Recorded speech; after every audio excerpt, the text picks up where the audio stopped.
Before my mom died, she left me a short, handwritten note that I'll never forget. It said, "Don't trust the man in the family photos."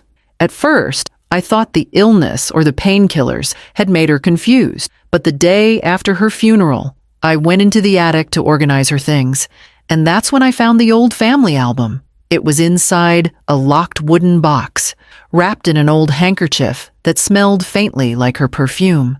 I sat down on the floor and opened it, expecting to see happy memories, birthdays, holidays, family trips. And at first, that's what I saw. Mom smiling, my brother Mark holding his graduation cap, me on my 10th birthday, covered in frosting from the cake. But then I noticed something strange. In the background of every photo, there was a man, always the same man, sometimes standing far away, sometimes right beside us. In one picture, he was standing next to my mother at a park. In another, behind me at my school recital. And in a few, he was right next to my brother, almost as if posing with him. The strangest part was that I had never seen him before in my life. I didn't recognize his face. He wasn't anyone from our neighborhood, not a family friend, not a distant relative. Yet there he was, over and over again, unchanged. The same clothes, the same faint half-smile, the same piercing eyes. I thought maybe my mom had pasted him in as some kind of dark joke or art project, but the edges of the photos were untouched. He was printed into them, real. A chill ran through me. I closed the album and pushed it away, but my mom's words echoed in my head like a whisper I couldn't escape. Don't trust the man in the family photos. Why would she leave me that message? Why warn me about someone who wasn't even real, or at least shouldn't be? That night, I couldn't sleep. Every time I closed my eyes, I saw his face again. Blank, cold, too still to be human. When morning came, I decided to call my brother. He was older. Maybe he'd remember something I didn't. But even before he picked up, I already knew something wasn't right. "Mark," I said, my voice shaking, "do you remember a man who used to come around when we were kids? Someone who took photos with us?" There was silence on the other end. Then a quick, nervous laugh. "You're kidding, right? What are you talking about?" "I'm serious," I said. "There's a man in every single picture. You should see it for yourself." He sighed heavily. "You've been stressed, Lil. Maybe it's just the grief playing tricks on you. Throw that thing away. Mom's gone. You don't need to dig through the past." But I couldn't. The more he brushed it off, the more the fear twisted in my chest. Because I knew what I saw was real. Before I hung up, Mark's tone changed. He sounded uneasy. "Lily, don't go through that album again. Promise me." "I can't promise that," I said. And I didn't, because something deep inside me needed to know the truth, who that man was, and why my mother was afraid of him, even on her deathbed. If you're still watching this, make sure to subscribe to the channel and tell me in the comments where you're watching from, because the things I found after that call still haunt me to this day. My name is Lily Morgan. I grew up in a small Oregon town called Elmridge, in a quiet house at the edge of a forest. My mother, Evelyn, raised my brother Mark and me on her own after our father supposedly left when I was 5. She told us he wasn't ready to be a family man. That's what I believed my whole life. My mom was strong, calm, the kind of woman who could handle anything. She worked 2 jobs, kept the house spotless, and never let us see her break. She loved old things, photo albums, typewriters, and handwritten letters. She said they made memories feel more real, but in her final months, something changed in her. She became quiet, withdrawn. Sometimes I'd find her sitting in her room, staring at the wall, holding that same album I later found locked away. When I asked what she was looking at, she would smile weakly and say, "Just memories." The night before she passed, she called me into her room. Her voice was barely a whisper. "Lily," she said, "when I'm gone, go to the attic. There's something you'll find there. But promise me one thing. Don't trust the man in the family photos." At the time, I thought it was the medication talking. I promised her anyway, kissed her forehead, and told her I loved her. I didn't realize those would be her last words to me. After the funeral, Mark handled most of the arrangements, but I couldn't stop thinking about what she said. On the 3rd night, I went into the attic with a flashlight. The air was cold and smelled like dust and old wood. Boxes stacked high, full of memories, sat untouched for years. That's where I found it, the wooden box. Inside, It was the album. The lock was rusted, but I broke it open with a hammer. When I saw the pictures, the world I thought I knew started to unravel. Every photo told the same impossible story. A stranger standing among us like a ghost in plain sight. And somehow, Mom knew. I called Mark again. "He's in all of them," I said quietly. "Every single one." He didn't respond right away. Then, in a low voice, he said, "Lily, don't go looking for answers you're not ready for." But I had already made up my mind. Mom wasn't crazy. She was warning me. And whatever secret she died protecting, I was going to find it. I didn't listen to Mark's warning. Something inside me refused to let go. I needed to know who that man was and why my mother spent her final breath warning me about him. The next morning, I brought the album downstairs and spread it across the kitchen table. Sunlight streamed through the curtains, making the photos look almost peaceful. But the longer I stared, the colder the room began to feel. I started studying the photos carefully. Every background, every shadow, every small detail. The man was always there, never smiling, never making direct eye contact with the camera. Sometimes he stood behind us at a picnic. Other times, at family gatherings, he stood near the edge of the crowd. He didn't look like a ghost or a trick of the light. He looked alive, solid, real, as if he belonged there. But I had no memory of him ever being part of our lives. I picked up one of the older photos, a picture from my 7th birthday. I was standing beside my mom and Mark, blowing out candles on a pink cake, balloons in the background, wrapping paper everywhere, pure happiness frozen in time. And there he was, standing near the window, watching. The more I looked at him, the more unsettling it became. His expression wasn't angry or joyful. It was empty, like a person pretending to feel human. I flipped through more pictures, and a terrible realization hit me. The man never changed. Not his face, not his clothes, not his posture. From the oldest photo to the most recent one taken a few months before Mom passed away, he looked exactly the same. No wrinkles, no aging, no difference at all.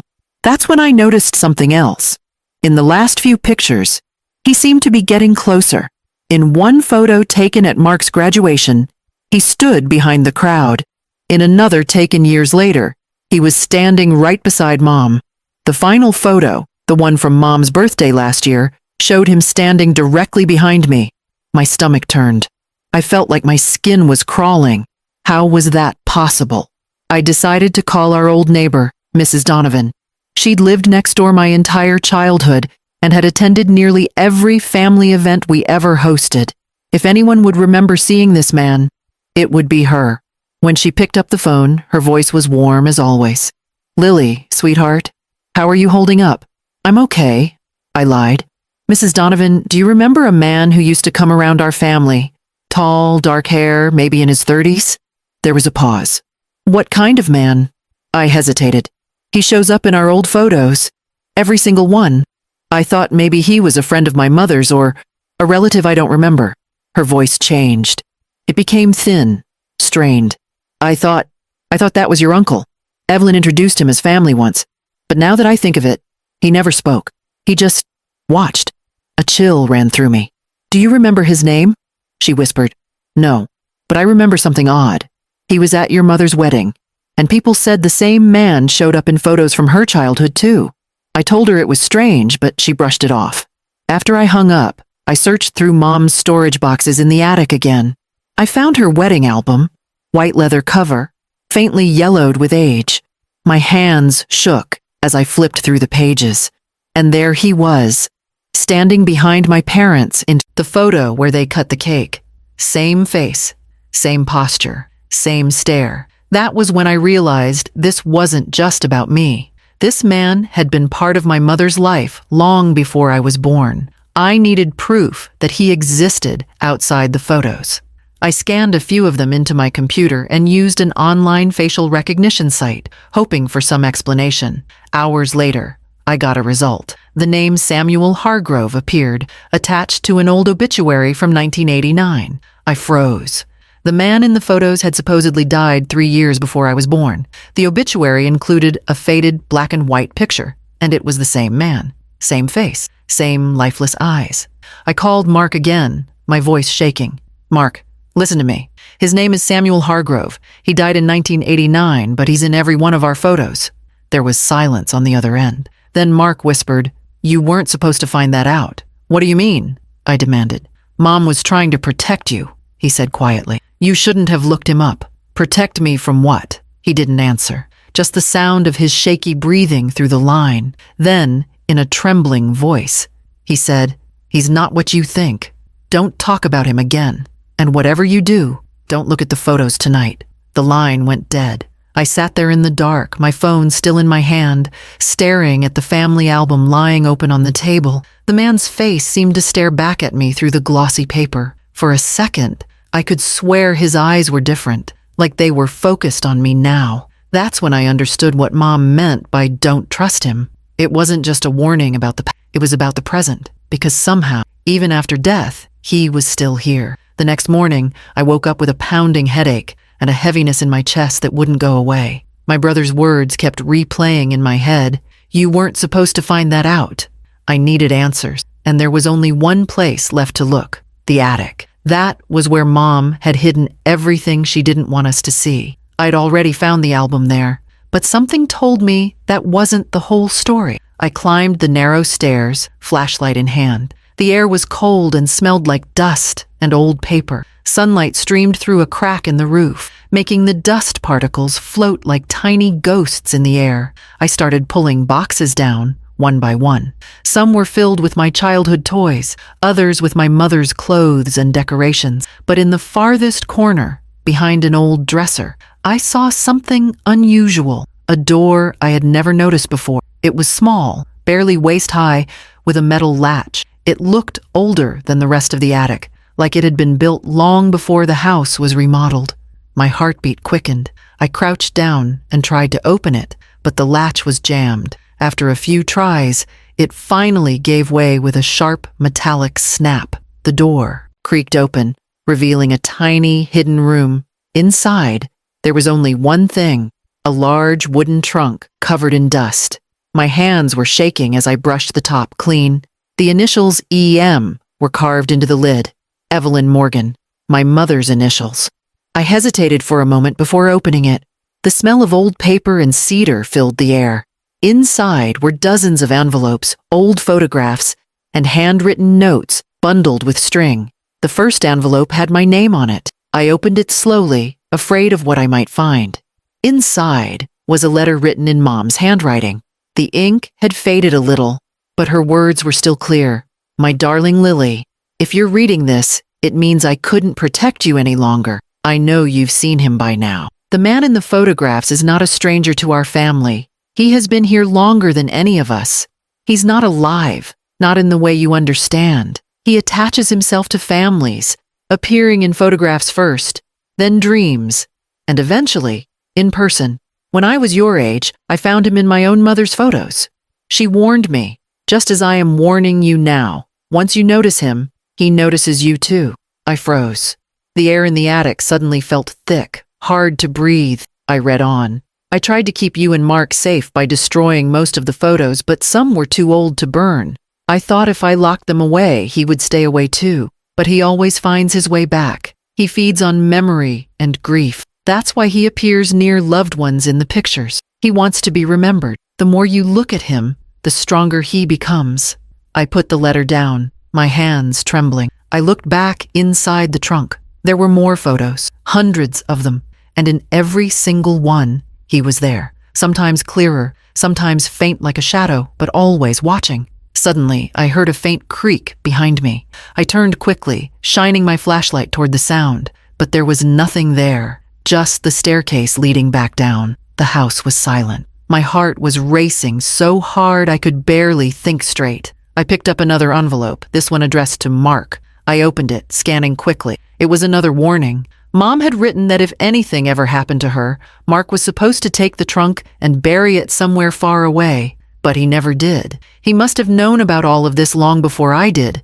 Anger and fear twisted together inside me. Why hadn't he told me? Why let me find this alone? I decided I had to confront him. I grabbed the letters, locked the trunk again, and climbed down from the attic. As I reached the bottom of the stairs, I noticed something odd. The family photo on the hallway wall was different. The picture that once showed Mom, Mark, and me now had someone else standing between us.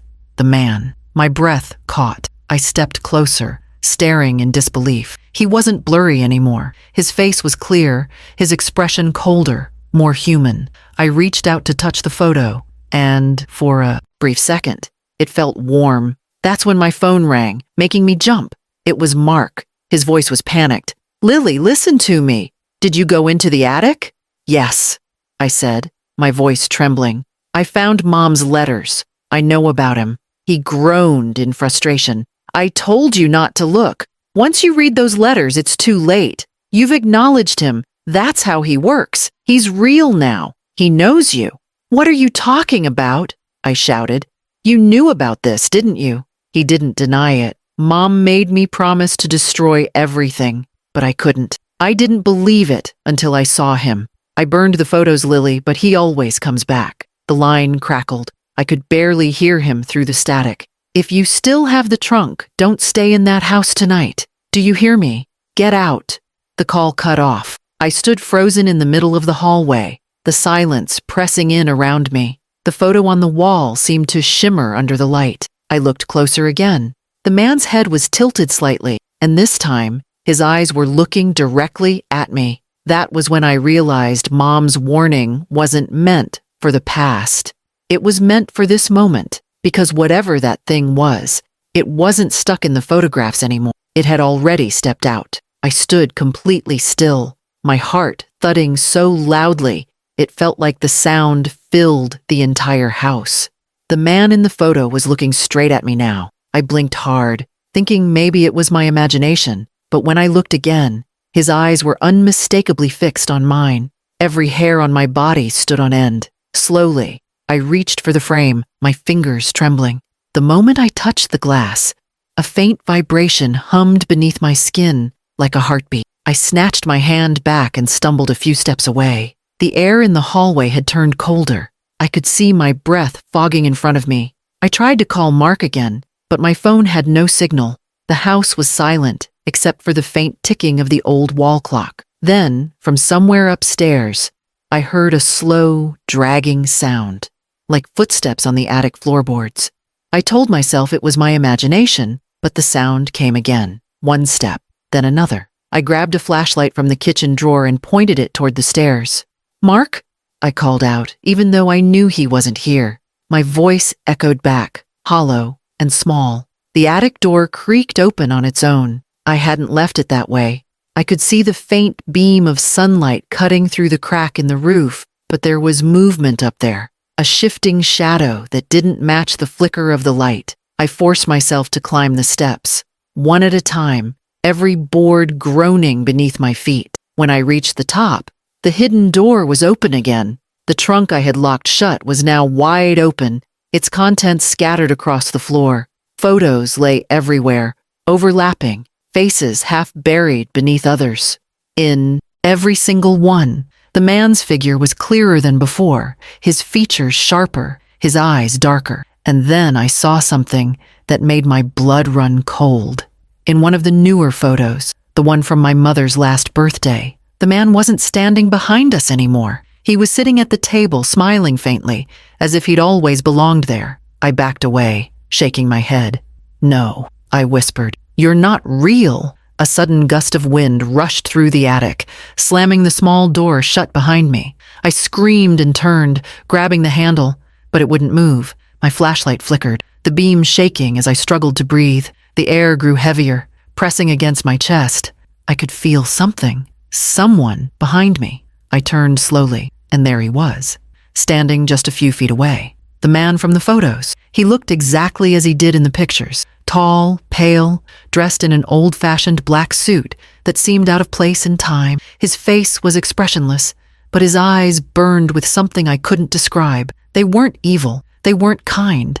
They were empty. "Who are you?" I demanded, my voice breaking. He tilted his head slightly, almost like he was studying me. Then, in a voice barely above a whisper, he said, "You see me now." The sound of his voice made my skin crawl. It was deep and hollow, like wind blowing through a tunnel. "What do you want from me?" I asked, clutching the flashlight like a weapon. He took one slow step forward. "To be remembered." I shook my head, backing away. "You're not real. You're just something that—" Before I could finish, the photographs on the floor began to move. One by one, they slid across the boards, gathering around his feet. The images flickered, changing. In each one, my mother's face faded, replaced by mine. It was like the photos were rewriting themselves, placing me in her place beside him. I screamed and grabbed the trunk, throwing it over. The pictures scattered everywhere. "Stop!" I shouted. "Leave me alone!" He looked down at me with something almost like sadness. "She tried," he said softly, "but she couldn't keep me away." "Why us?" I cried. "Why my family?" "Because you remember," he said simply. "That's how I live." Suddenly, I understood what my mother meant. He fed on memory, on recognition. Every time we looked at him, every time we remembered him, he became stronger. I ran to the far corner and grabbed the old oil lantern hanging on a nail. My hands shook as I lit it with a match. The moment the flame flared to life, his expression changed. His calm turned to anger. The air pulsed with a strange vibration, and I could feel the attic walls groan around us. "If you want to be remembered," I said through clenched teeth, "then this is the last memory you'll ever get." I swung the lantern and smashed it against the floor. The oil spread quickly, fire licking across the wood and catching the old papers. The heat rose instantly. The man took a step back, his form flickering like a shadow trying to hold itself together. The photographs around him began to curl and blacken. As the flames grew, he spoke one last time, his voice echoing like a whisper inside my head. "You can burn me, but you cannot forget me." I turned away and kicked open the attic door with all my strength. Smoke filled the air as I ran down the stairs, coughing, my eyes burning. The fire spread fast, consuming everything: the trunk, the letters, the memories. I stumbled out into the yard, gasping for air, watching as the attic windows glowed orange. The firefighters said later that it looked like an electrical short caused the blaze. They didn't believe me when I told them the truth. No one would. But as I stood outside, wrapped in a blanket, watching the last of the flames die down, I saw something in the window for just a moment. A dark figure, motionless, watching me through the smoke. The house was gone, but deep down, I knew he wasn't. Because the next morning, when I checked my phone, I found a single new photo in my gallery. It was taken from behind me while I stood watching the fire, and standing just beside me in the picture was him. The house was gone. All that was left was a charred frame, a pile of blackened wood, and memories that felt more like nightmares. I stood across the street with a blanket wrapped around my shoulders, watching firefighters spray the last wisps of smoke from the ruins of my childhood home. The fire had burned everything: Mom's letters, the photographs, the trunk, even the attic where it all began. For the first time in weeks, the air felt lighter, as if something dark had finally lifted. But deep down, I knew that wasn't true. The next few days were a blur of insurance forms, police questions, and sleepless nights. I stayed at Mark's house for a while. He barely spoke to me, only nodding when I told him what had happened. I could see the guilt in his eyes. He had known about the man longer than I had. Maybe he thought if he ignored it, it would go away. But that thing had waited patiently for both of us. One night, as we sat in the living room surrounded by half-packed boxes, I broke the silence. "Do you think he's gone?" Mark stared at the floor for a long time before answering. "I don't know," he said. "Mom thought destroying the photos would work. You burned the whole house. If he's still here after that, maybe he's never been inside the pictures. Maybe he's been inside us." The thought made my stomach twist. "What do you mean?" He looked up at me, his face pale. "He feeds on memory, Lily. What if we carry him with us every time we think of him?" I didn't want to believe that. I told myself the fire had ended it, that I had burned his presence out of our lives for good, but part of me knew it wasn't over. That night, I dreamed of the attic again, the smell of smoke, the flicker of firelight, and the faint sound of a man whispering my name. When I woke up, my phone screen was glowing in the dark. There was a new photo in my gallery, one I hadn't taken. It showed my brother and me sitting on the couch earlier that evening, And behind us, in the far corner of the room, stood the same figure, watching. I dropped the phone and turned on the lights, my hands shaking. Mark rushed in, asking what was wrong. When I showed him the photo, his face drained of color. "It's him," he whispered. I deleted the photo instantly, but deleting it didn't help. The image was already burned into my mind.